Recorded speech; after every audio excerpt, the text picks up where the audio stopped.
이번에도 윤심, 지난 전당대회에 윤심을 업은 후보가 당선이 됐다라는 분석이 있었는데 과연 이번 전당대회에도 윤심이 작용할 것인가 아닌가를 두고 평가가 엇갈리고 있습니다. 그런데 그 전에 각 후보들의 이 행보를 먼저 살펴보면요.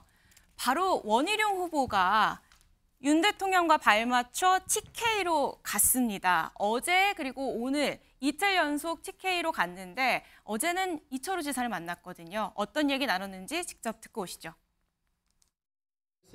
당대표 뭐 이래 최고위직은 당에서 적어도 몇십 년 했는 사람이 해야 되지. 어디 뭐가 있다. 저 집에 호박이 떨어지면 소리 나면 호박이 떨어졌는지 돌 떨어진지 알아야 되는데 호박이지. 돌인지도 모르는 사람이 돌아다니면서 하면 안 된다. 무슨 말 알겠죠? 아주 중요한 말씀이라고 생각합니다. 아니 내가 페이스북에 다 써놨는 이야기야. 저는 작은 섬에서 온 사람이고 저를 영남의 양아들로 받아들여 주십시오. 제가 끝까지 의리를 지키겠습니다. 근데 영남 탓이다, 뭐 대통령의 탓이다 이래 탓할 게 아니고 내 스스로 잘해야 되고 우리 당은 사실 영남 없으면 쓰러지는 거 아니에요? 예, 주홍구 평론가님. 네. 지금 지사의 말에 아주 중요한 말을 하셨다라면서 강조를 했어요. 원 전 장관은 어떤 걸 노린 걸까요? 일단 윤심 플러스 그 포괄적 당심, 그러니까 숨어있는 TK의 정서를 좀 끄집어 올리려는 전 전략적 포석이 읽힌다고 생각합니다. 사실 윤심이 이제 예전만 못하다, 그러니까 김기현 당대표 때와는 현저히 위세가 줄어들었다라는 것은 사실인데 예. 그렇다고 해서 당심이 지금 한동훈 후보가 보이고 있는 행보에 다 지지를 하겠느냐? 그렇지 못하다라는 틈새를 지금 원희룡 전 장관, 원희룡 후보가 발견한 것 같아요. 그래서 TK를 집중적으로 공략을 하면서 이게 나는 윤심에만 호소하는 게 아니라 원래 몇십 년 동안 국민의힘에 몸담고 있는 정통 본류다라는 사실을 강조하려는 어법으로 읽히고요. 예. 저는 상대적으로 한동훈 지금 후보는 이 당직자들을 만나서 스킨십을 벌이고 있는 건 어떻게 보면 더 앞서 나간 해석으로 지금 자기는 보고 있는 것 같습니다. 예. 이미 나는 이제 우리가 속칭 말하는 어대한의 기류에 되어 있고 아무리 여기 당권 후보가 많이 들어와도 나는 그 이후를 보겠다. 그 이유를 본다라는 건 아무래도 최상법 특검법에 대한 전향적 태도를 내놓은 게 윤심과 내가 반윤이든 아니면 비윤이든 그걸 개의치 않겠다라는 자신감의 표현인데 저는 주목해야만 될 관전 포인트가 원희룡 전 장관이 개항을 해서만 이번에 패배를 했지만 지선이든 어디든 패배한 적이 없는 어떤 선거의 달인이거든요. 예. 그래서 이 당권 대회에서 윤심 플러스 당심을 얹으려는 그 전략이 이 한동훈 비대위원장의 대세론에 전 비대위원장의 대세론에 균열을 일으키는 게 어느 정도일지 거기가 관전 포인트라고 생각합니다. 그 말씀은 그러면은 소위 말하는 어대한의 기류가 깨질 수도 있다라고 보시는 건가요? 그게 이제 그 한동훈 후보 외에 다른 세 후보의 희망사항이자 당심에 대한 호소인데 그 당심에 대한 호소가 어느 정도 먹힐 수 있는 것이냐가 7월 23일까지의 과정이 아닐까 그렇게 봐야 된다고 봅니다. 그렇군요. 이철우 지사가 밖에서 들어온 사람 말고 당을 오래 지킨 사람이 당대표가 돼야 된다. 이 말을 나경원 의원에게도 했습니다. 나경원 의원은 더 일찌감치 TK를 향했었잖아요. 그때 당시에 이제 이철우 지사의 발언을 페이스북에 올리면서 마치 이철우 지사와 홍준표 시장이 나 의원을 지지하는 것 마냥 글을 올렸었거든요. 근데 저 말을 또 이제 원희룡 전 장관에게도 했습니다. 그럼 이 지사와 시장님의 마음은 어떤 걸까요? 그러니까 이번 전당대회 선거가 간단하게 얘기하면 한동훈 대 반한동훈의 구도가 정착됐다는 걸 보여주는 거죠. 그러니까 한동훈 외의 분들의 후보에게는 전부 당신들이 되어야 한다는 식의 얘기를 하는 겁니다. 그러니까 밖에서 갑자기 온 사람이 아니라 여러 가지 당에서 산전수전 공중전을 다 겪은 사람들이 이 당을 이끌어야 한다. 그래야지 뭐 무슨 소리가 나도 이게 어떤 소리인지 금방 알아듣는다라고 애들로 얘기했는데 쉽게 말해서 한동훈 아니면 된다는 얘기잖아요. 그 얘기죠. 번역기를 돌리면 그런 얘기인데 그러니까 이거를 나경원, 원희룡 모든 사람에게 했다는 얘기는 반한 구도를 만들어 주겠다는 얘기잖아요. 그러니까 이번 선거가 거꾸로 얘기하면 이미 고착화 되었다. 한동훈 대 반한동훈이 되어서 그럼 여기서 이제 얘기가 나오는 것이 과연 그럼 1차에서 대세론으로 끝낼 것이냐 과반을 가지고 와서 아니면 결선 투표를 가면 어떻게 될 것이냐. 어떻게 예상하십니까? 그러니까 2등은 누구 할 것이냐 3등은 누구 할 것이냐. 저는 결선 투표의 가능성이 시간이 가면 갈수록 조금 높아지지 않을까 봐요. 왜냐하면 선거라는 게 지금 아직 한 달 남았잖아요. 거의 한 달이지 뭐 한 4주 가까이 남았는데 그렇다면 저는 이 한 달이라는 선거는 너무 가변적 요소가 많아서 그리고 한동훈 위원장은 수세를 해야 되고 추격자들은 저렇게 끊임없이 논쟁적 이슈를 꺼내들면서 압박을 할 겁니다. 반한동훈 전선으로. 그런데 한동훈 위원장이 그걸 실수하지 않고 끝까지 가져가면 되겠지만 제가 보기에 그 상황이 그렇게 녹록지 않을 수 있어서 저는 굉장히 결선 가능성이 높지만 예. 그렇다고 결선 간다고 해서 한동훈 위원장이 패배한다는 의미는 아닐 겁니다. 그래서 2등 싸움을 누가 해서 가져갈 것이냐. 그 2등과 3등이 또 혹시 결선 간다면은 그 이질적 표가 과연 화학적 결합이 될 것이냐. 이런 부분들도 우리가 눈여겨봐야 할 관전 포인트 같습니다. 일단은 결선 가능성이 높아질 수 있다. 그리고 2등과 3등 싸움이 치열해질 것이다. 2등과 3등은 어떻게 예상하세요? 그건 지금 제가 예상할 수가 없죠. 이동석 전 행정관 의견도 궁금한데요. 결선 가능성 어떻게 보십니까? 저도 최수영 평론가님과 아주 동일한 생각입니다. 이게 결선 가능성이 상당히 높아진 것도 사실이거든요. 이게 최상병 특검 때문에 지금 한동훈 전 위원장의 이런 지지율일까요? 이 당내에서 그러니까 당원들의 반발이 굉장히 많은 것도 지금 사실입니다. 실제 당내 기류가 그렇습니까? 왜냐하면 지금 사실 당원 게시판에도 그렇고요. 예. 지금 한동훈 전 위원장이 받고 있는 문자 메시지나 그런 것도 상당히 많다고 지금 전해지고 있기 때문에 실제로 그 반응이 나오고 있는 겁니다. 사실 한동훈 전 위원장이 그 발언을 했을 때 그 다음 언론에 나와서는 또 이렇게 좀 컴다운하는 그런 모습을 보이기도 했거든요. 예. 그렇기 때문에 한동훈 전 위원장도 굉장히 톤다운 조절을 하는 모습을 보이고 있는 상황에서 한동훈 전 위원장이 계속해서 공격을 받고 있는 상황이잖아요. 지금은 그 다른 3명의 후보에 의해서. 네. 그렇기 때문에 한동훈 전 위원장의 그런 가능성은 어느 정도 결선 투표로 가지 않을까 하는 게 저의 생각입니다. 이게 영향을 미칠지도 궁금한데요. 이 지금 실무자와 스킨십을 강조하고 있는 한동훈 위원장이 이제 조만간 TK로 갈 예정이라고 하죠. TK로 가면은 보통은 이제 시장과 지사를 만나기 때문에 홍준표 대구시장에게도 만남을 요청했는데 거절당했다라는 보도가 있었습니다. 홍 시장이 만남을 거절하고 여기에 더해서 어제였습니다. 지금 친윤계 모임이라고 하는 세미준이라는 모임의 정기 세미나에 다른 당권 주자들이 다 참석을 했는데 한동훈 전 위원장만 참석을 안 한 거예요. 그래서 이제 기자들이 물어봤더니 초대를 못 받았다라는 입장이거든요. 그럼 어떻게 보면 친윤계가 한동훈 전 위원장에게만 힘을 실어주지 않는 것 아니냐. 당 주류의 기류가. 이런 기류들이 이제 당원들에게 전달되면 실제 결과에 영향을 미치지 않겠느냐라는 게 지금 이제 친윤계의 기대 혹은 계산인 것 같아요. 장윤주 위원장님 보시기엔 어떻습니까? 사실 저런 움직임들이 이제 7월 23일 전당대회까지 또 많이 나올 수 있겠다라는 생각이 들거든요.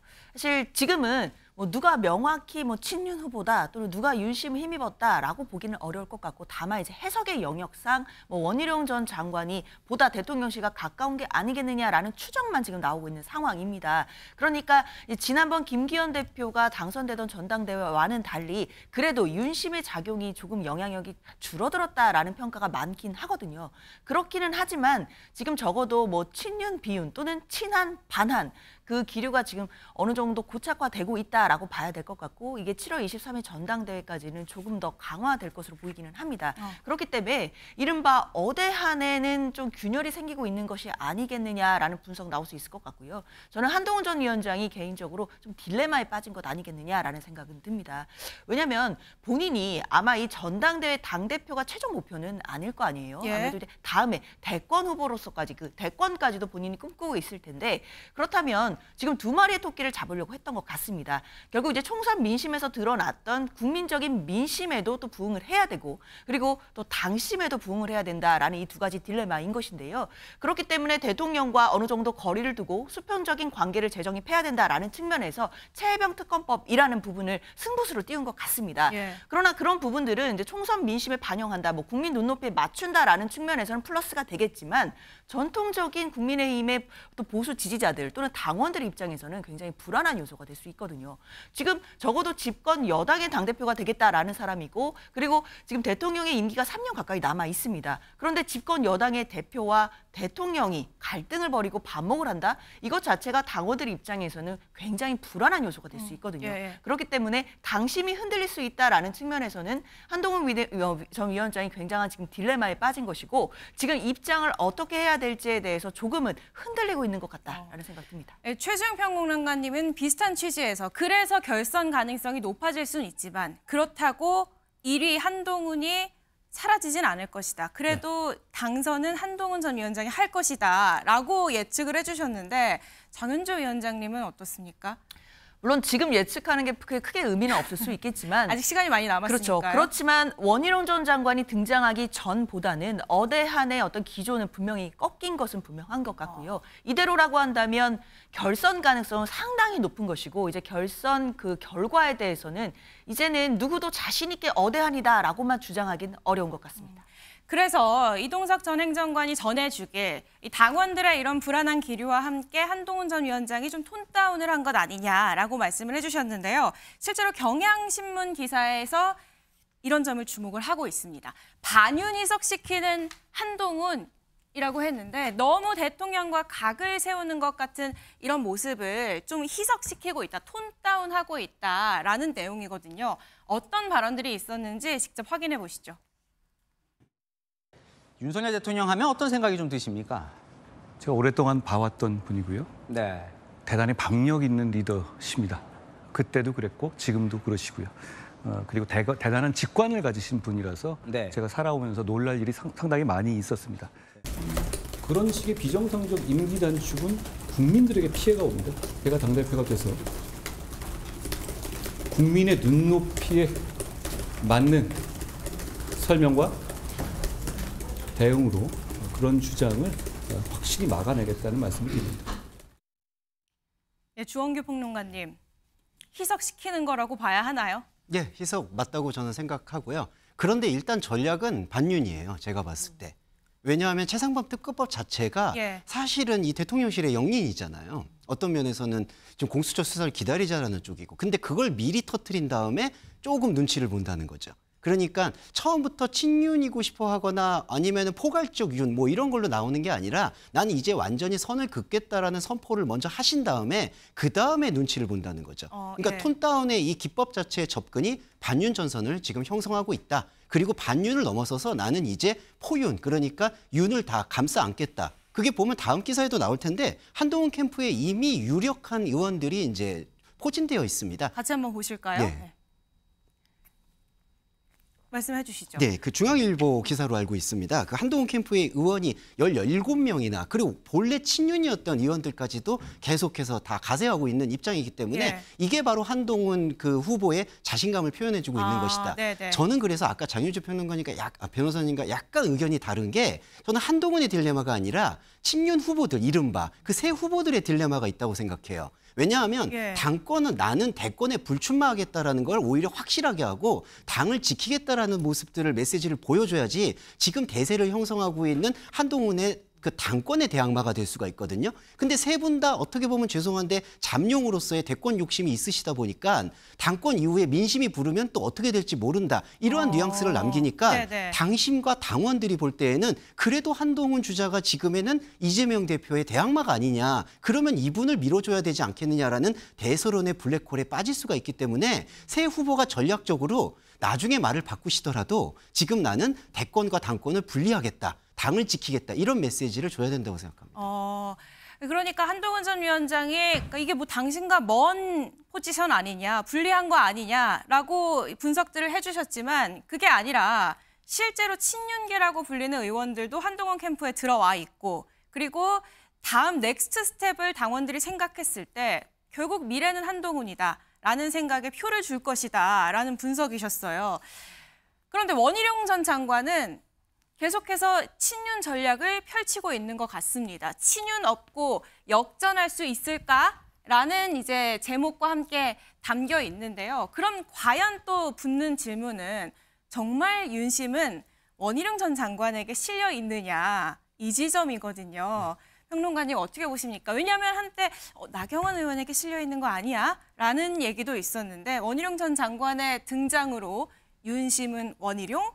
이라는 기사가 나왔습니다. 사실은 원희룡 전 장관 후보가 여기에 당권 도전에 뛰어들 거를 아무도 생각을 못했습니다. 심지어 저희 같은 정치 고관여층인 평론가들도 예측을 못했습니다. 그런데 전격 등판을 했어요. 이 얘기는 뭐냐면 일부 어떤 그런 그 여권 주류와 교감이 없이 전격 등판은 이루어질 수가 없는 거죠. 그런 측면에서 지금 친윤에서의 범친윤에서의 한동훈 지원론은 저는 맞다고 보고요. 다만 이게 지금 의원 국민의힘 당원 당규상 현역 국회의원이나 그 당협위원장은 직접 선거에 영향을 끼치지 못하도록 돼 있기 때문에 일종의 사람을 파견하는 형식이거나 우회 지지를 선언하거나 하는 쪽으로 이제 그 자기의 지지를 표명하는 건데, 윤심은 저는 그 원희룡에 있는 게 맞다고 보고, 왜 나경원 후보는 그러면 지금 범친윤을 표방하느냐.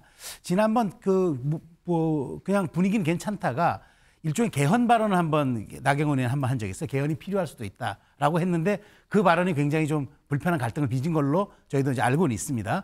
그러다 보니까 이제 여러 가지 이제 정말 우리 대통령과 3년을 같이 할 사람이 맞느냐 이런 얘기 때문에 이제 원희룡 후보가 저도 이제 어느 정도 간택을 받은 것으로 알고는 있지만, 근데 중요한 거는 과연 그럼 여기에 대통령의 개입이라는 혹은 대통령의 윤심이라는 이 키워드가 개입된 게 이게 유리할 것이냐 불리할 것이냐 한번 생각을 해봐야죠. 유리한가요, 불리한가요? 저는 여기에 대해서는 지금 실제로 이게 그러니까 한동훈 대 반한동훈의 구도 속에 윤심이 개입되는 건 저는 한동훈의 균열을 내는데 별로 도움이 안 된다고 봐요. 주원규 평론가님도 그런 측면에서 왜냐하면은 자, 당권이 끝났을 때 한번 생각을 해보시죠. 한 달 후면 당권 선거가 끝나도 누가 대표가 돼 있을 겁니다. 그런데 우리가 좀 전에 앞에서 다뤘던 것처럼 최혜병 특검법이 이제 거부권이 행사되면 다시 무대 위로 올라올 겁니다. 그럼 여기에서 윤심이 누구에게 과도하게 편중돼 있다고 서운함을 느꼈을 경우에 거기를 도왔던 사람들의 이탈표 8표면 이건 재의결됩니다. 그런 여러 가지 변수들이 있기 때문에 저는 그래서 그 대통령실이 웨이트 앤 시, 우리는 지켜보고 기다릴 뿐이다라는 원론적 입장을 표명한 걸로 보고, 그런 측면에서 과도한 윤심 마케팅은 나중에 서로 이게 이제 당권 도전의 후보가 끝났을 때 그 이후로 후과를 생각해서라도 아주 과도한 친윤 마케팅은 별로 당에 도움이 안 될 것이다. 이런 말씀드립니다. 친윤 마케팅 도움 안 될 거다. 평론가님도 비슷한 말씀해 주셨어요. 반윤 전략? 괜찮을 수 있다라는 말씀해 주셨는데, 그럼에도 불구하고 이 후보들은 윤심 얘기를 계속합니다. 통화 공방이 며칠째 이어졌는데요. 직접 듣고 오시죠. 원래는 비서실장한테 전화를 했는데 대통령한테 직접 전화를 드리는 게 예의 아니냐.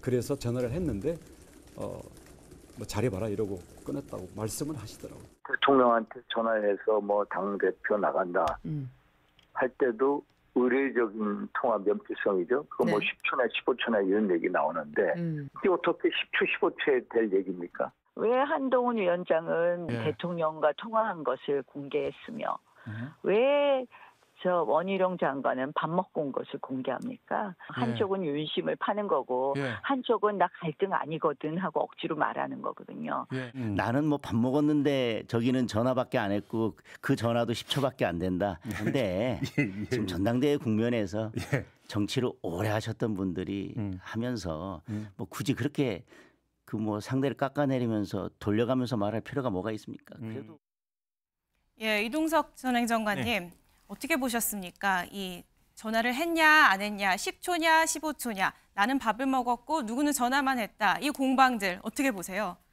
뭐 결국 윤심을 얻기 위한, 그러니까 초강수를 둔 전략이라고 저는 생각을 하는데요. 이게 사실 윤심을 정확히 말씀드릴게요. 저는 저 기사에 약간 오류가 있다고 생각을 하는데 윤심은 결국 저는 아무에게도 있지 않다. 저는 그렇게 생각을 해요. 다만 친윤계는 원희룡이다? 그거는 예스라고 저는 생각을 해요. 윤심은 지금 대통령께서는 지금 당권 주자들과 계속해서 만나고 식사 정치도 하고 또 전화 정치도 하고 계속해서 하고 있습니다. 그렇기 때문에 당권 주자에 있어서 힘을 실어준다. 저는 이거는 오히려 대통령실에 또 다른 역풍을 불러올 것이다. 저는 그렇게 생각을 해요. 그거를 대통령실이 너무나도 잘 알고 있기 때문에 지금은 이보 전 후퇴 지금 관망을 하는 거죠. 어떻게 보면은 웨이트 앤 시라고 해주셨는데 지금, 정말 지켜보기만 하고 있다. 지금 지켜보고만 있죠. 그리고 다른 당권 주자들을 계속해서 만나고 있지 않습니까? 근데 친윤계는 그럼 왜 그렇습니까? 친윤계는 지금 다른 모습이죠. 왜냐하면 지금 어차피 대통령실과 한 목소리로 가야 되는 것도 현실이지만 친윤계에 있어서는 지금 당권 주자를 누구를 내세워야지만 본인들의 다음 대선 그리고 다음 총선에 있어서 계속해서 이끌고 갈 수 있는 그런 세력이 생기기 때문인데요. 지금 친윤계가 원희룡에게 섰다. 저는 이거는 굉장히 진실이라고 생각을 해요. 뭐 친윤계가 나경원 당권 주자의 줄을 섰다. 이런 거는 사실 2달 전 뉴스고요. 이제는 원희룡 전 장관이 나와서 어느 정도 패러다임을 바꾸는 그런 모양새는 분명히 나와 있다. 저는 그렇게 생각합니다. 황우여 비대위원장 역시 대통령실이 절대 관여 안 한다고 했다라면서 선을 그었죠. 그러니까 대통령실은 지켜만 보고 있고 어떻게 보면 당내 친윤계의 당내 권력 투쟁으로 봐야 한다라는 말씀이셨는데 야당 역시 윤심이 이번 전당대회에 작용하냐 안 하냐를 두고 관심이 많은 것 같습니다. 여야 의원들 목소리 모아봤습니다. 그때는 뭐 이준석 대표가 무섭게 여론조사가 올라가고 있었는데요. 근데 당원 투표는 제가 4% 앞섰습니다. 그래서 국민의힘 지지층 여론조사와 당원 투표 결과는 다르다. 그래서 여론만 보고 할 것은 아니다. 라는 어대한 구도가 있었습니다만 차츰 한 2주 전부터 이제 어대한 구도 아니다. 바뀌고 있다. 예전에도 아니었고 지금도 아니라고 생각합니다. 친한은 친윤의 일부일 뿐입니다. 검사 한동훈으로 다시 쪼그라든 느낌입니다. 그럼 저는 유력하다고 보질 않습니다. 과거 뭐 유승민 전 의원이나 뭐 김기현 전 대표 경선 때 한번 보십시오, 사실요. 뭐 2%밖에 안 됐는데 결국 윤심이 가는 방향으로 결정되지 않았습니까? 결국 이번에도 여당에서는 윤심이 작용할 가능성이 크지 않겠습니까? 후보들도 결국 윤심 발의를 안 할 수가 없을 겁니다. 네. 예, 장현주 부위원장님. 영상을 보시면서 미소를 지으셨어요. 어느 부분에 주목하셨습니까? 그래서 저는 정성호 의원님 이야기에 좀 공감이 되는데요. 아무래도 이제 어대한 기류는 앞서서 말씀드린 것처럼 어느 정도는 좀 균열이 나고 있다라는 생각이 들고 그리고 일단 다시금 돌아가서 전당대회 룰 자체가 8대2입니다. 결국 당심이 8이기 때문에 아무리 그동안 한동훈 전 위원장이 뭐 여론에서 또 지지를 받고 또 당원들의 많은 지지를 받는다라고 하더라도 또 당심 8이라는 그 룰 앞에서는 또 나름대로 한계 있다고 보입니다. 특히 이제 경쟁자라고 할 수 있는 원희룡 전 장관 이나 나경원 의원이나 또 윤상원 의원 같은 경우에도 당내에서 어느 정도 지지세가 있고 또 조직도 있는 분들이기 때문에 그런 면에서는 또 성패가 갈릴 수 있다라는 생각이 들고요. 그리고 사실 당원 투표라는 것이 어느 정도 조직표가 동원되기 마련이다라고 한다면 한동훈 전 위원장이 사실 지역적으로 봤을 때는 조직 기반이 아직까지는 거의 없다시피 하다라고 볼 수 있겠습니다. 물론 뭐 한 달 동안에 어떻게 또 노력하느냐에 따라서 결과는 달라질 수 있겠지만 그래도 조직표가 어느 정도 동원될 수 있다라는 전당대회 특성을 생각한다면 80%의 당원 투표를 무시하기는 어려울 것 같고요. 그렇기 때문에 저는 아무래도 어대한 기류는 계속해서 조금씩 더 흔들릴 거라는 생각이 들고 그리고 이제 나머지 한동훈 전 위원장을 제외한 나머지 세 의원들이 한동훈 전 위원장이 대통령실과 가장 멀다라는 부분에 대해서 계속해서 파고들어서 공세를 할 가능성이 높거든요. 이런 부분에 대한 불안감은 계속해서 커질 것으로 보입니다. 박지원 의원이 이런 말씀하시더라고요. 한동훈 전 위원장이 대표되면 화장실 가서 웃는다. 이거는 민주당 입장에선 한동훈 대표되면 땡큐다. 이 의미라고 봐야 하나요? 글쎄요, 뭐 그 박지원 의원님 말씀하신 거니까 뭐 제가 논평하기는 그런데요. 일단 뭐 민주당 입장에서는 뭐 국민의힘의 당대표가 뭐 누가 되면 땡큐다 이런 말 하는 게 또 국민들 앞에서는 또 적절하진 않다라고 생각됩니다. 당연히 이제 국정 그리고 국회를 운영해야 되는 또 국정의 어떤 파트너 그리고 정치적인 동반자라고 볼 수 있는 분이기 때문에 어떤 분이 되느냐에 대해서 당연히 야당으로서도 주목하고 잘 바라보고 있습니다. 다만 한동훈 전 위원장 같은 경우에는 이제 지난 총선 과정에서 사실상 그 한계 그리고 또 중도 외연 확장에 대해서는 분명한 한계가 있었다라는 또 분석도 있는 부분이 있기 때문에 사실 어떤 분이 대표가 되더라도 일단 야당으로서는 뭐 상대할 만하다라는 기류는 분명히 있는 것 같습니다.